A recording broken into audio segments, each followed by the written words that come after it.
I am in an obnoxiously good mood. I don't know why. I don't know what's going on. Maybe because it's leg day. I love leg day. So I made this little list because I've been doing something with my YouTube channel and I had to go back to, 7 years ago, but I really started doing something with looking over the old motivational videos, which actually started in 2013. So I've been doing more motivational videos on the channel than workout videos. I am going to start doing a little bit of everything, a little bit of both. I actually just posted an old video, which was from our Aguirre Fitness channel. So I'm going to start sharing some videos also. But I decided to start regurgitating information, which I have done. But I took some notes from videos that I did many years ago, and I wanted to do them again.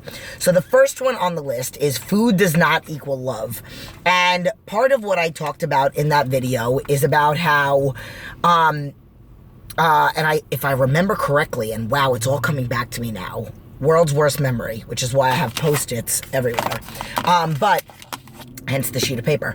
But if I recall correctly, this was, it came from a client that was telling me about, like, going out with the family and the kids with having ice cream and wanting to have ice cream with them and all that other stuff. So, this is kind of going to touch up a little bit on that. And then, food has a purpose. So, like, every meal, like, whatever your goal is, whether it's to, gain more lean muscle tissue, lose body fat, get healthier, physically move better. I have clients that don't necessarily want to lose any weight, but they want to get stronger, they want to be more agile, they want to, older clients that just want to stay healthy. They want to have a stronger immune system, stronger bones, and all that stuff comes with movement, proper movement, but proper fuel to be able to move the right way. So there's a quote out there, and it says, exercise is a celebration of what your body can do. And I think I talked about this in the last video. What your body can do, not punishment for what you ate, because food is not supposed to be entertainment. Now, food is also not love. So what that means is there's a bunch of different scenarios. My son doesn't think that I love him any less because I don't have cheats with him. Celebrating things with my son, his birthday. I don't have to have a piece of my son's birthday cake for him to think that I want to not celebrate his birthday. Did I say that right?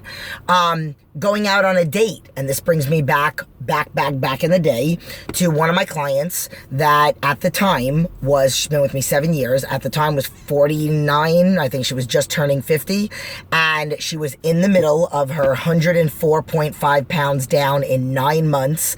She literally lost weight every single week except for 1 week she plateaued. I made a little change because that does happen to some people. You make one change and boom, right back on it. She wasn't at super low calories. Like, that's not the key either. Like 900 calories. I hear about some of these coaches out there and whatever. I'm not going to get into that. But it's not about low calories. It's about proper nutrition. So, getting back to that woman, I don't believe in cheats, and I teach my clients about how, you're allowed to have a meal where it's maybe a little higher in fat or a little bit more carbs, or maybe it's not necessarily like pizza and stuff, because that stuff does nothing for you. Cheats don't make sense. I'm kind of talking about another video that I talked about where, you do all this work to lose 2 pounds and then you go eat pizza and cheese. Granted, some of that is water weight from sodium, but you put on 6 pounds, and I've seen 6 pounds in a day, 22 pounds in a weekend. So, like, you negate all this hard work. So it doesn't make any sense. So, like, I encourage people, like, okay, why don't you have cheat of sushi? Like, that's not bad. Not a pint of ice cream or whatever. So she had her treat. She had her Saturday. So it's now Sunday. And she sends me a text message and she says, can I have another approved treat? And I said, no, but just curious as to why. And she said, I'm going out on a blind date. And I said, and? Like, what does that mean?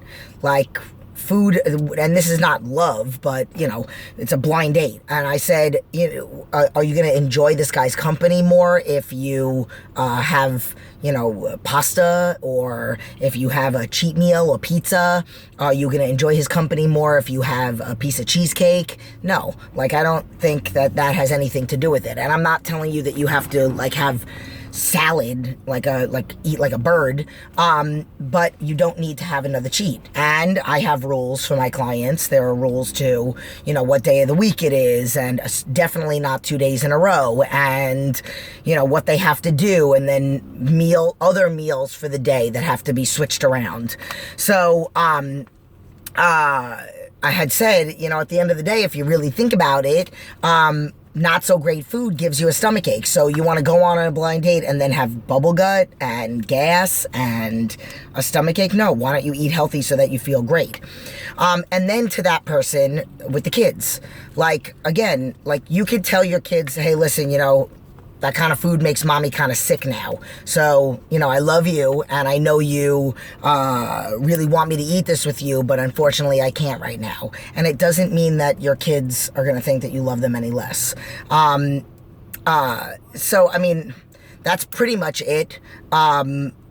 And then I think it's really important, the dynamic of family members. And I've had people that have told me that, since starting on the program, everything's changed in their family. Like one of my coaching clients, I will never forget this. She sent me, I don't remember if it was a picture or if she just told me about this in one of her food logs, but her kids used to play with the plastic food. And at first it used to be like the ice cream and the pizza, and now they're playing with salads and vegetables and all that other stuff and chicken, and they're putting out this little fake picnic of healthy food now. So people ask me, why do my kids eat so healthy? Why does my baby loves ground turkey, fruit, avocado? Koa loves ground turkey, brown rice, chicken. He loves eating chicken out of a bag, just like I do. Loves carrots, loses his mind over carrots. We put cucumbers and broccoli in his lunch and in a bag, and he'll eat that sometimes before he'll actually eat his lunch.